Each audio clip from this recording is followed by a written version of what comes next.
For downloading our hiring pain assessment. Look, there's a lot of pain out there in the hiring world right now. There are major changes going on and a whole lot of chaos when it comes to both job seekers as well as employers. And if you want to improve something, I find the best place to start is assessing where you're at now and the level of pain you're in. So good job on downloading this PDF. This video walks you through how to fill it out and what it all means. Let's jump right in and just start with the baseline. The talent shortage is real. Employers are reporting every day how hard it is to find and hire great people. You see it on the news, you hear it all over the place.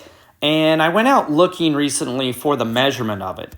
I found this site called Fred. You could go and check it out for yourself. You're able to run these reports comparing unemployment levels to job openings for different things. This is just an overall of the economy, but you can drill down into healthcare, education, teen hiring, et cetera, et cetera.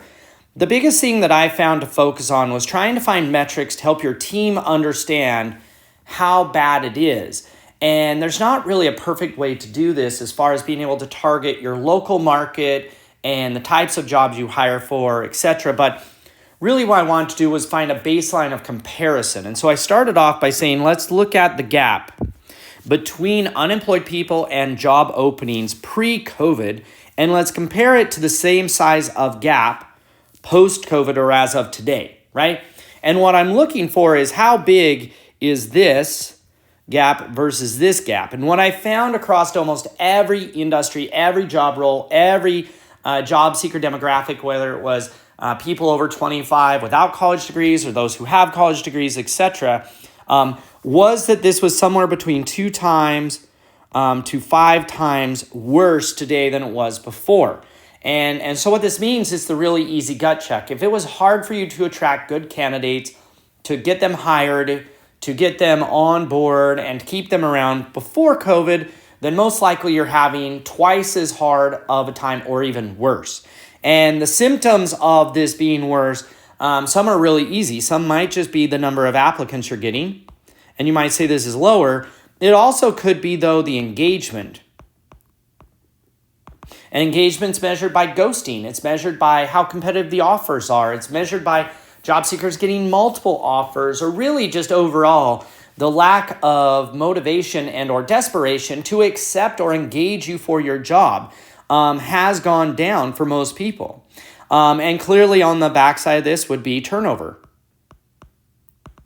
If that same engagement is happening, if across all your competitive landscape it's getting twice as hard, and if employers that you compete with are adjusting their pay, their compensation, their sign-on bonuses, or adjusting their ad spend and their approach, then most likely this is going to drive your turnover up, because when there aren't enough unemployed people, they start pulling from your team. And it really is a game of musical chairs.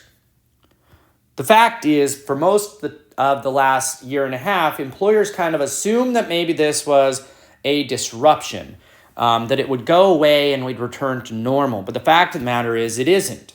The talent actually isn't there, or isn't in the same place, or doesn't have the same mindset or desires that they had pre-COVID. Many of them moved to new areas when they were able to work from home, or when they got laid off. Some of them started their own business. Some of them went back to college. Some of them switched to part-time and started their own business. This one right here, something like 5 times or more as many people retired early. And while that may not have been your staff, understand that when you have a mass exodus out of the labor market, it pulls everybody else up.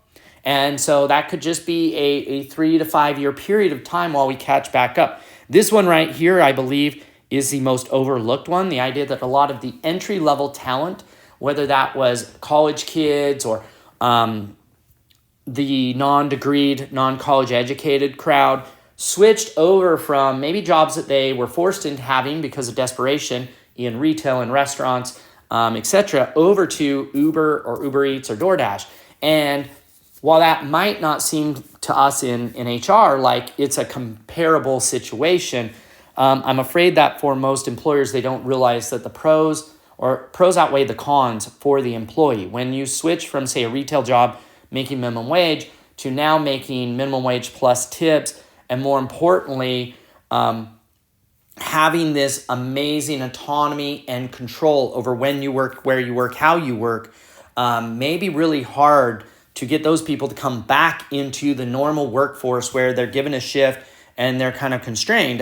And you might say, well, those aren't the type of people we hire, but most likely those jobs fed some of the more mid-level jobs and fed up into, say, financial services or any of those other areas. And if those jobs no longer have that type of talent and they've now switched and their mindset is different, it causes ripples throughout the entire world and industry. And then the last part, changing fields or industries. Many people are leaving healthcare, making the talent shortage even worse in there because of COVID and that experience.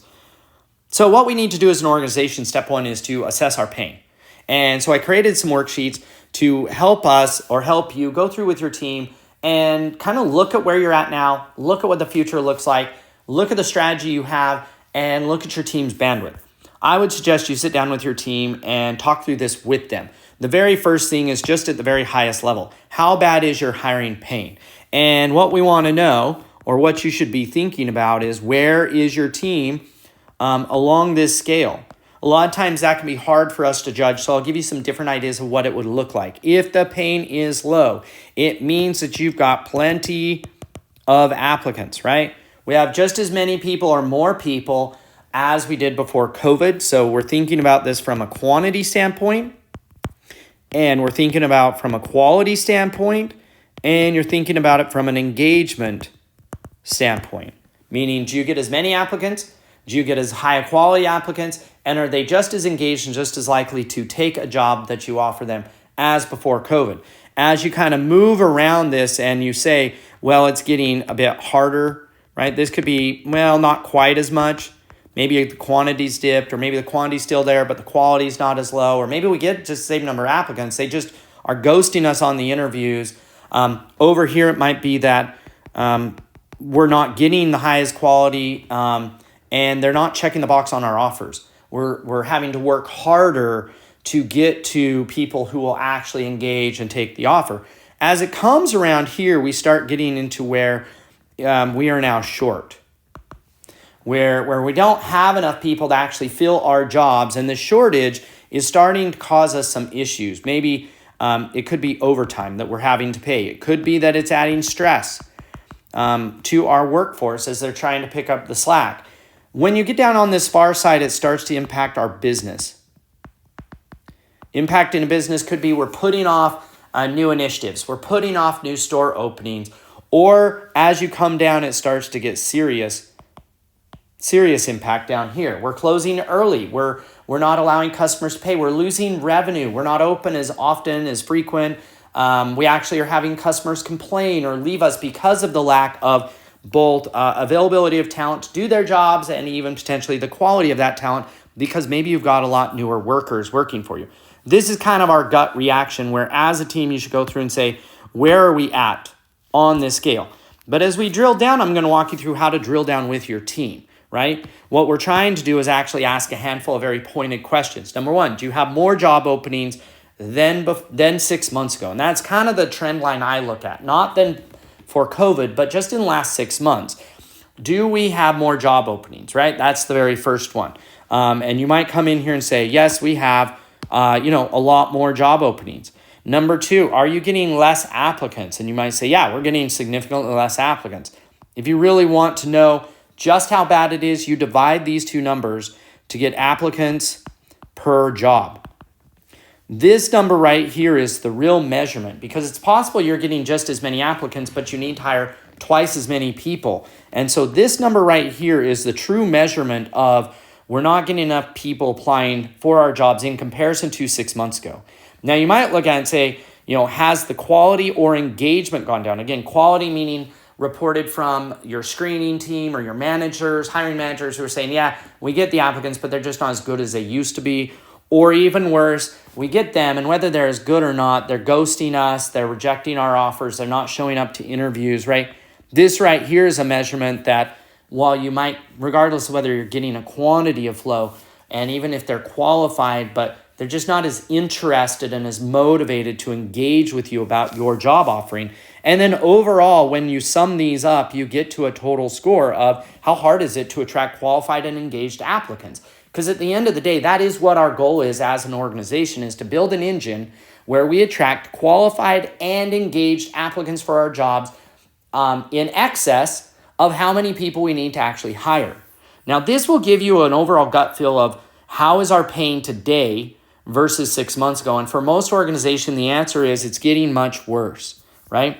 Then we go to the second one, which is what have we tried to change, to adjust, to make it better?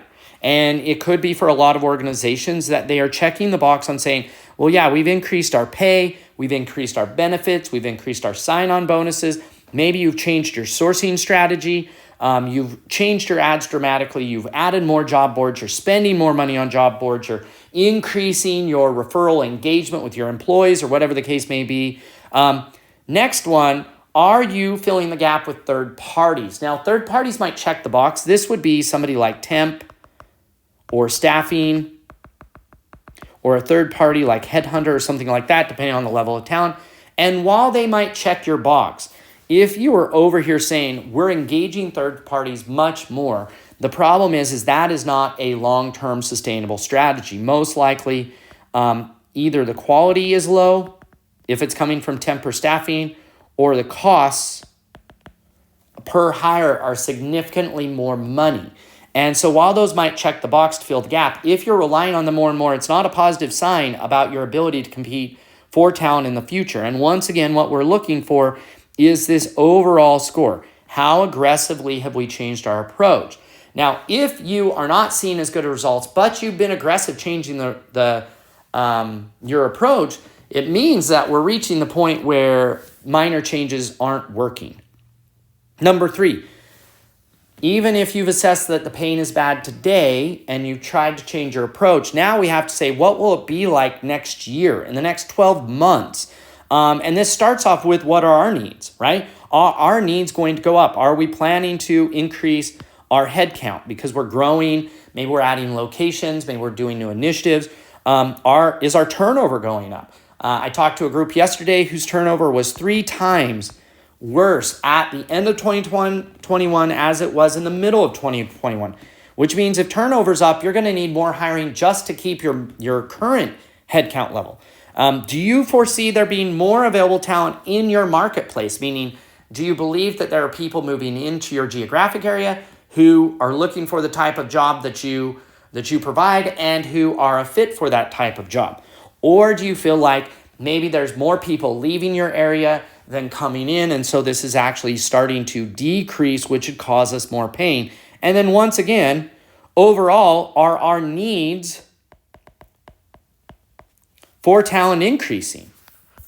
Number 4, we get into our plan to change to improve our own competitiveness, right? What are you planning as of today for this coming year, right? Will you be changing who you target? Meaning maybe you're going to target part-timers instead of full-timers. Maybe you're going to relax your standards of experience or education, and you're going to make up for it by training people. Are you going to target people in a different area of the country, people who work from home, et cetera, et cetera? Or are you focused on the same exact people as before where you're all currently struggling to engage? Will you be changing how you target them, right? Are you changing your sources and how you go to them? Are you changing your job ads? Will you change how aggressively you're targeting them? This would be increased money, different approaches, much more energy and creativity around it. And once again, finally, how much will your recruiting strategy change in 2022? Finally, it comes down to team, because for the most part, at this point, most employers have already tried to throw money at the problem by increasing ad spend or starting to either increase pay or add sign-on bonuses, which means the solution isn't money, the solution is bandwidth. Does your team have the bandwidth to execute whatever your grand plan is for next year? Now, clearly, if your plan is pretty much do the same thing you're doing today, then you may not need more team members or more bandwidth. But if your plan is to significantly retool your recruitment, then the question is, does your team, number 1, have the time? Are they overworked right now, therefore they won't have the time to do it? Number 2, do they have the skills, knowledge, and tools? If you're going to execute a totally different strategy, then understanding whether your team has the skills and knowledge to run that strategy or the tools available to do it is a big deal. But if you're using the same team, the same tools, the same knowledge. Next up, does your team have the budget? If it's going to be a strategy that requires spending money, but they have the same budget. And for me, this is per hire. Because that equalizes out to say, yeah, we might have the same budget, but we need to hire twice as many people, would be in here in this mark saying, no, we don't. If we're increasing our budget for recruiting per hire, then that is where we need to look at of saying, yes, definitely, we're increasing per hire, right? Finally, we sum this up by saying, how prepared is our team to execute the plan? When you combine all those together, you can mark your overall scores here on this sheet to be able to say, look, at the end of the day, maybe you're saying our hiring pain is very high currently, and we've tried everything we can to solve it, but it isn't actually doing anything. We think it's going to get worse because of turnover and increased competitiveness. We're not really aggressive at changing our strategy. We're going to do the same thing, and our team doesn't have the bandwidth to solve it anyway. When most of our results, when most of this is over in these areas, it says that what we're doing isn't going to work. Or more specifically, we're probably going to be disappointed in what comes next. Once you know you're in pain, the very first thing I do is I start reviewing our current approach compared to our plan. What are we doing today? Is it working? And then what are we planning on changing? I suggest you start with right here of what are you doing right now? And you go around the 3 core ways to source talent, and you ask yourself, number one, this main question. The question you're going to ask yourself, your team, is to rate each area on how active your team is in driving it. Dead would mean you get 0 applicants, right? So you might say, well, we don't really do any display. This is dead right now. We don't have influencers referring people to our jobs, etc. This is dead. You might say this would be Facebook or LinkedIn communities like Facebook groups. You might say we're not going to job fairs because of COVID. This is dead. Next up, you might use passive. Passive means you get applicants from that source, but it's not because you did anything. A lot of people will say we get applicants from employees who refer them, but we don't actually pay any money. So if you're not paying money to your employees, but you get applicants anyway, that's considered passive. Right? If you get customer referrals of applicants, but you don't have signs up, an aggressive approach to engaging your customers, that would once again be passive. And so you might come around here and say, well, we do get people off of social, but we're not really sure why. We do send out a few emails here and there, but it's not really an actual strategy that we're doing consistently. And so those are the 2 questions to figure out if it's passive is, do you actually have something you're doing that's causing these people to apply, and do you do it consistently? Now, active might mean that you actually have a process for it. You have something you're doing. For most employers, their job board strategy is active when they post their job over there, right? But it's not aggressive, and even spending money with a job board is just barely a step up from being active. And so you could go around these areas and say, yes, we get applicants from job boards because we are actively engaging the job boards. Maybe if you are actually paying money to your employees and you have a program that they know about, you could deem that as active, right? Aggressive means that you have an actual working, proven strategy that is different than everybody else. Aggressive strategy means that it's different, that it evolves, that you know what levers to pull, and when you pull them, it works. In the job board world, aggressive would mean that you have keyword targeting and better ads and maybe programmatic, something along those lines. In the Facebook communities, it would be that you're actually engaging and adding value, not just posting a job, but actually answering questions that are in there and suggesting ways for job seekers to do better in order for that to be aggressive. With employees, it means that you have an actual engine that drives employee referrals, not just a payout. Things that increase the fuel and excitement and engagement and decrease the friction. It means that you're tracking things like participation rates and driving the participation rate up, and that mostly you're focused on applicants, not hires. Same with customers. And so the goal here is to be able to say, if you have an aggressive one, you can mark it green. For most employers, it's going to look something like this, where they have yellow on job boards and yellow on employees, Potentially they put up some help wanted signs, but for the most part, there's some shade of red on these being dead and a shade of red on most of these being some type of kind of passive where they might be getting some applicants from these areas. It's active or passive, but really they're not driving it, right? And that's really what we want to look at here, where active is orange, where dead is red, sorry. Dead is red, and where active is orange, or passive is, passive is orange, where active is yellow, and again, where if it's green, it means you're aggressive. Now, this takes us to, well, what are we going to change? And theoretically, what we'd be wanting to change if you say, what are you doing next year, is you will want to take each of these areas and somehow, or not each of them, but pick the ones that you want to focus on and say, well, we're going to focus on improving maybe just a few of these areas.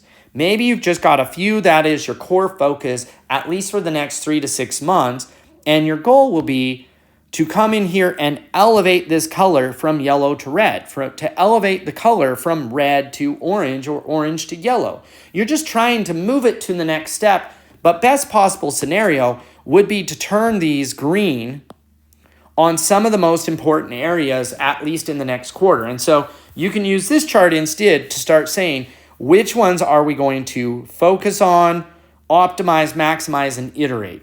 Where is our core focus going to be? And for most employers, these three will be the very starting point of that effort. They might look at email saying, what we're going to do is we're going to engage past applicants, and we're going to add value, not just tell them about our jobs, but help them in their career. We're going to engage Facebook communities, but again, from a value standpoint, we're not just going to post our jobs there. We're going to actually start engaging in conversations. We're going to optimize our ads over here, and we're going to, which would increase the fuel, and we're going to decrease the friction by changing how people apply, et cetera, et cetera. This is really where you just take a few moments to brainstorm and figure out which areas you're focused on and what your thoughts are and what you're going to do. This gives you the starting point where you can actually start developing a plan and a roadmap for 2022, one quarter at a time. Hopefully you found this valuable. My guess is for a lot of people, they reached this point and said, oh my gosh, you've agitated the pain and made me more stressed about it, but I don't actually feel like I know what to do next. If that's you, I would love to talk to you. I know it can be a bit scary when you realize just how much sourcing applicants can hold back your organization. I'm sure that for most of us, we feel stressed, like we're going to fall farther and farther behind with every month in 2022, and that at some point is going to start having major impacts on our organizations. If that's you, I'd love to hop on a call with you. We'll sit down, we'll unpack your current situation, we'll go through not just the needs audit, but actually looking at what you're doing now, what the results are, and we will actually help you create a solid roadmap for what changes you should be focused on making in the first quarter of 2022 and in the entire year. All you've got to do is shoot me an email. Just give me a couple times and days that work for you, and I'll be more than happy to help you out. Jump on a call and engage and figure out how we can help you turn hiring from a huge liability into a competitive advantage for your organization. Thanks so much for listening today, and I hope to talk to you soon.